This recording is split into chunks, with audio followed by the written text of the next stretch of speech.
আকীদা নিয়ে কঠিন ষড়যন্ত্র এবং বিধ্বংস খেলা শুরু হয়েছে।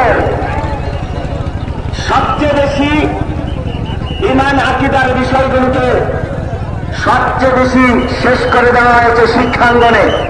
হবে না, ঠিক কিনা বলেন?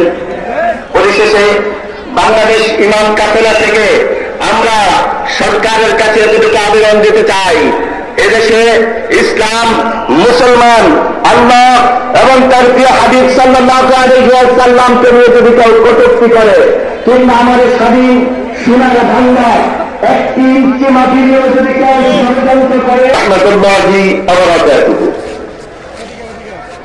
ধন্যবাদ হাসান সিদ্দিকী সুন্দর বক্তব্যের জন্য।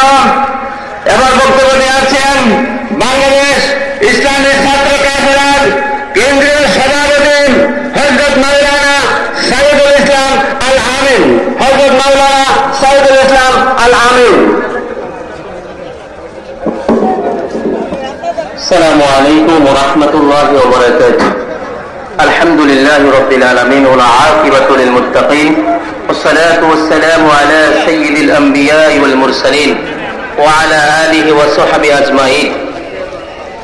আজ আমরা 2025 সনের সোনাকানা দরবার শরীফের বার্ষিক ইসালে সওয়াবের মাহফিলে আসতে পেরেছে, জন্য আল্লাহ পাকের দরবারে সকলে শুকরিয়া জ্ঞাপন করছে। আলহামদুলিল্লাহ। আরো জোরে বলুন না আলহামদুলিল্লাহ। আমি আমার সংক্ষিপ্ত বক্তব্য শেষ করছি। আসসালামু আলাইকুম ওয়া রাহমাতুল্লাহি ওয়া বারাকাতুহু।